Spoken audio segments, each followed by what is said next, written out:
రామారావు గారు 1983లో 30 రూపాయలతో ప్రారంభించాడు. మీరు కూడా ఒక విషయం గుర్తుపెట్టుకోవాలి. ఎప్పుడైనా మనం అన్నం తింటామంటే ఒకసారి తలుచుకుంటాం. దానికి కారణం జీవితాంతం ఇబ్బందులు లేకుండా ఉండాలని మనం ఆలోచించుకొని చేస్తాం.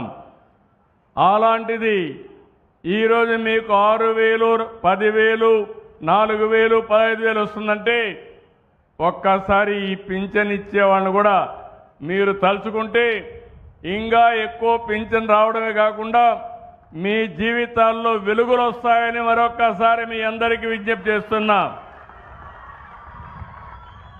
ఆ 30 రూపాయల్ని 95లో నేను ముఖ్యమంత్రి 30 సంవత్సరాల్లో ఆ రోజు మొదటిసారి ముఖ్యమంత్రి అయినప్పుడు 75 రూపాయలు చేశాను. మళ్ళీ 2014 మూడోసారి ముఖ్యమంత్రి 200 రూపాయలని 1000 రూపాయలు చేశాను.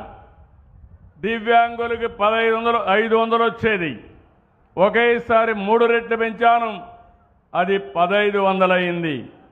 మళ్ళీ 2018 వృద్ధులకి వితంతువులకి 2,000 రూపాయలు అంటే 1000ని 2,000 చేశాను.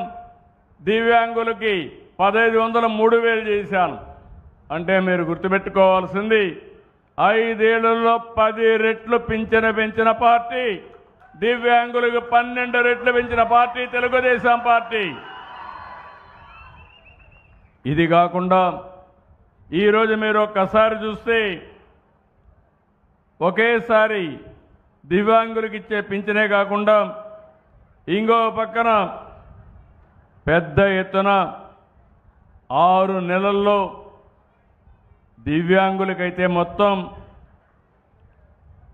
5,500 రూపాయలు పెంచాం. పెంచిన పింఛను ఈరోజు మనం ఇస్తున్నాం. ఈరోజు నేను ఒక విషయం మీ అందరికీ విజ్ఞప్తి చేస్తున్నా. 8,10,10,182 మంది దివ్యాంగులకు పింఛన్లు ఇస్తున్నాం. ఇటీవల వైఎస్ఆర్ కాంగ్రెస్ పార్టీ వచ్చింది. వికలాంగుడు కానివాడికి పింఛన్ ఇస్తున్నారు. ఎవరైతే అసలు వికలాంగులు ఉన్నారో వాళ్ళకి ఇవ్వకుండా వీళ్ళ కార్యకర్తలకు పింఛన్లు ఇచ్చే పరిస్థితికి వచ్చారు. అవన్నీ చూస్తే నాకు అనిపించింది, అర్హులకి పింఛన్లు ఇవ్వాలి, అర్హులకు అందరికీ ప్రభుత్వం అండగా ఉండాలి.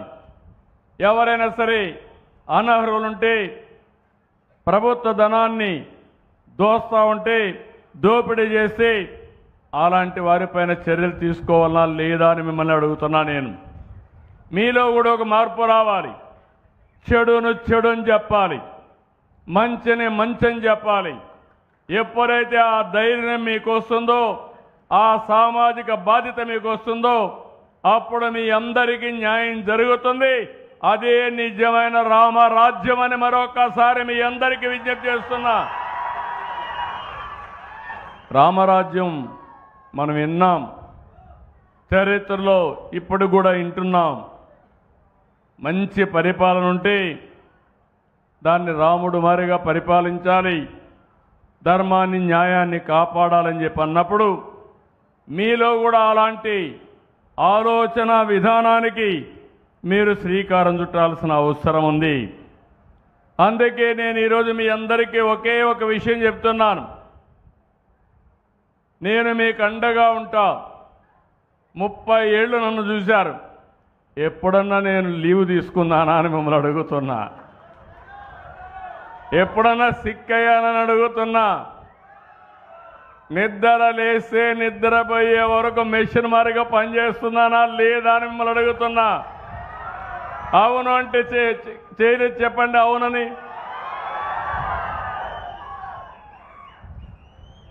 నాకు ఎంతో పైన నేను కష్టపడాలి.